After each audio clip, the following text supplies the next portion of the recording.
All right, guys, we are back today, of course, as the title says, with an all-new 2023 Ford Maverick. So, guys, it's been a minute with the Maverick stuff, well, YouTube stuff in general, but there's been no Maverick content, mainly because there's no Maverick. My grandfather now has a Maverick. I'll do periodic updates here and there with that.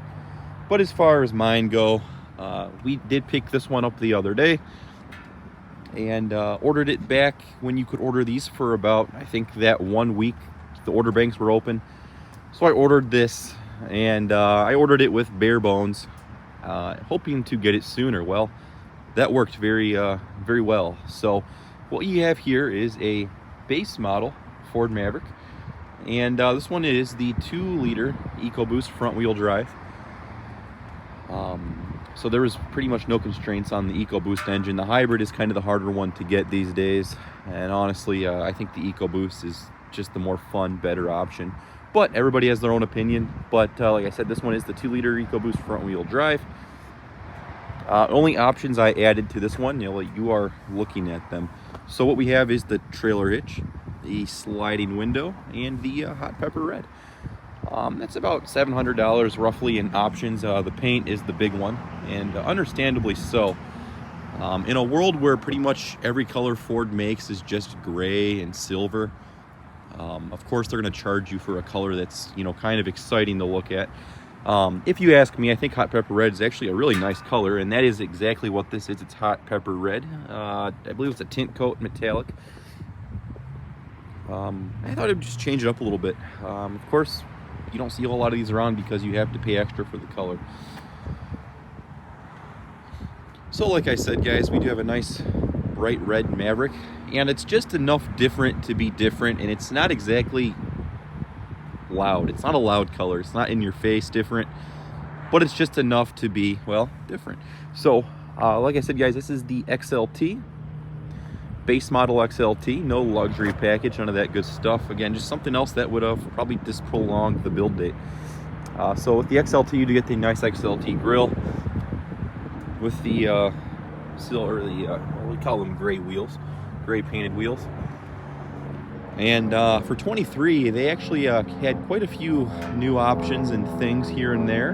There is a black appearance package, which I was really debating on pulling the trigger on. And now maybe if I was planning on keeping this for several years down the road, I would have ordered that black package. But honestly, guys, it's kind of a ripoff because they give you just a different version of darker wheels. They give you dark housing headlights and taillights, which you could easily do that yourself. And then they give you black cloth. Black cloth comes standard in an XL model. So, I mean, you're paying like $1,800 for those things I just listed. To me, it's just not worth the money and possibly the extra weight. But everybody is different and they have their own opinions. So, like I said, guys, the only options we ordered were back here. Nothing in the tailgate, no liners or drop-ins or anything like that.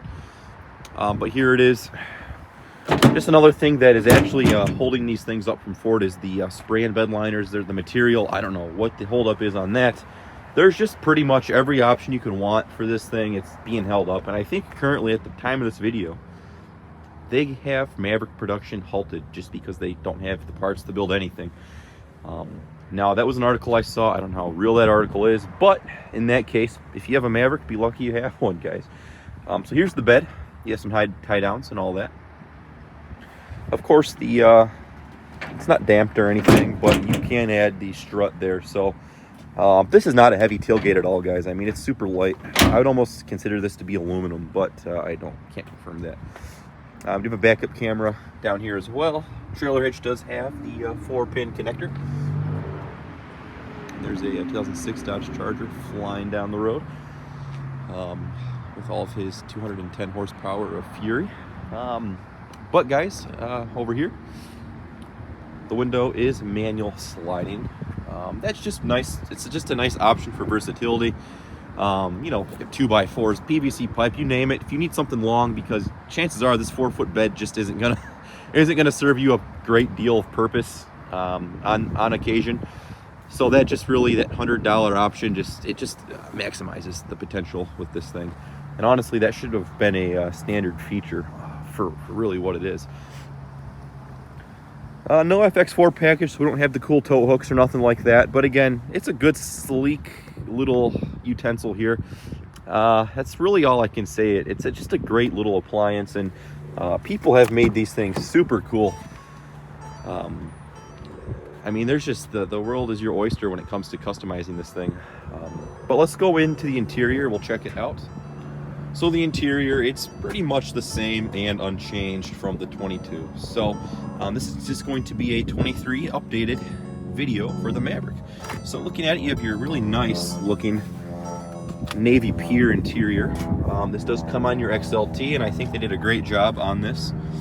One thing I wish they would maybe change down the road, which it looks like they're probably not, because I think it looks fine as is, but I wish they'd get rid of this orange.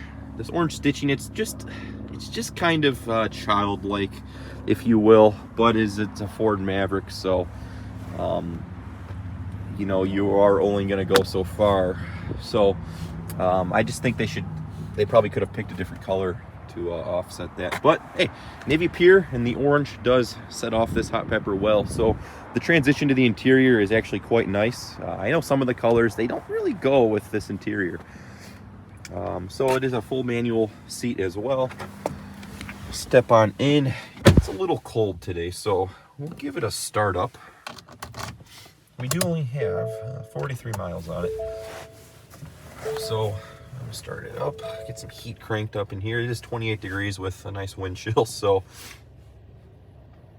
but looking at it, climate screen, everything is the same. They did take your climate display off for 22. Well, I would say maybe halfway through 22 is when they gave you this kind of cheesy looking logo. And so to control your climate, it is up here.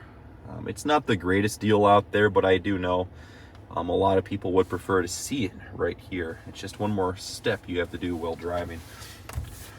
But looking at it, here's the interior. Give it a quick 4K rev. Material is nice. Everything is, you know, typical plastic. That's how they maintain the price point for this truck. But it's built well. I mean, the last few Mavericks I have had, the interior has been on the rattly end. This one, I at least, you know, 43 miles in, I noticed not a whole lot of rattles. So that's a nice plus. I think they may have fixed the rattle from the door panel as well.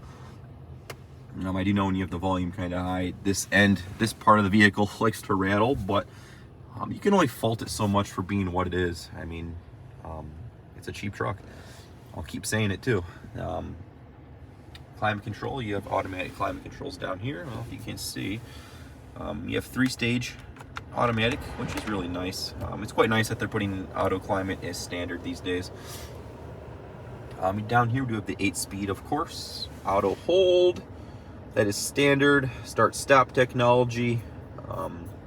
Traction control, and your drive modes, which are, well, they're controlled through the screen right here. We'll see what we got as far as drive modes. Well, we have trailer tow, slippery, eco, sport. So there you go, there's your drive modes. You have a drive mode for pretty much every condition you could ever think of. Interior, passenger side, again, same thing as last year's truck. Though one thing has changed, as I said when we first started the video. The one thing they took away, which was actually a very nice convenient factor, down here under the console, and it will kind of produce a nice, just a nice enough glow to keep this down here lit up at nighttime when you're driving. It's not annoying at all. It's just a very nice courtesy light that stays on all the time, and you can control it on or off right here. At least this 23 model does not have that light anymore, so it looks like Ford took that feature away. So you're gaining some things as far as like maybe more quiet interior, but you're also losing a few features, you know, like the light down there, the screen, little tiny things that probably should not affect you purchasing this truck one way or another. But they're things I notice, and I figured I would let you guys know in case you were curious or interested in those particular features. So everything over here is the same. You have the CarPlay and all that modern stuff. It works good. It gives you everything you need and really nothing you quite don't. So there that is. Sticker, checking it out. Here's what we have, and these are our options right here. So Not a whole lot of options. Again, I ordered this to, you know, get it as fast as we could. Coming to a total sticker of $26,700 roughly. What can you buy for $26,000 these days? That's brand new. Not a lot. And this is the most useful one of those items. It's, you know, it's no secret as to why this is probably Ford's bestseller. I mean, well, it's probably the most biggest bestseller in the US for affordable vehicles. That is, of course, if you can even get your hands on one, because they're not even making these right now at the moment. And you can't even order these, well, until I think it's August or September of this year. So you still have another 10 months or so before you can even think about wanting one of these. Again, if you can't maybe find one on a lot somewhere. We'll step back here to the rear. We've done this a few times in my videos, but we'll see what the new one is all about. I fit fine behind myself, and actually, I gotta say, these seats are probably more comfortable than like the Ford Edge and Ford Escape. I don't know why they are, but I think it has something to do with the deeper floor. Your thigh support is much better.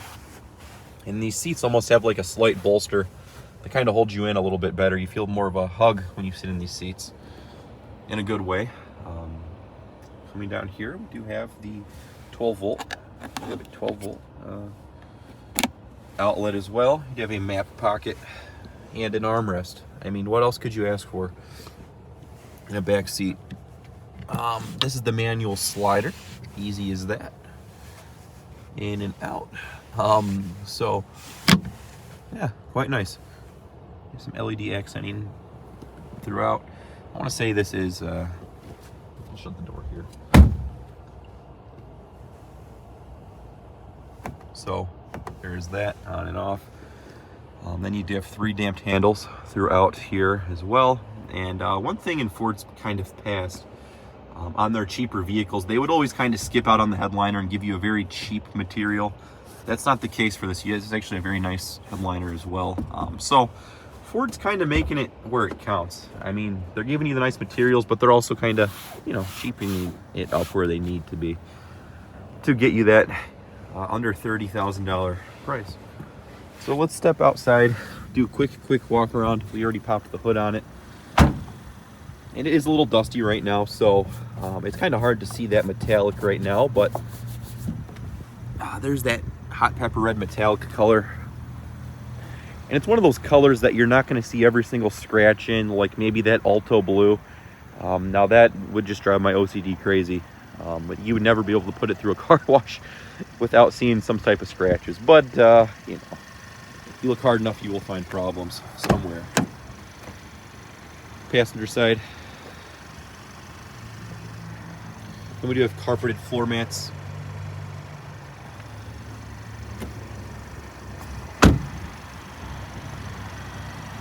Under the hood, of course, it's the 2-liter EcoBoost. It's got like 250 horsepower.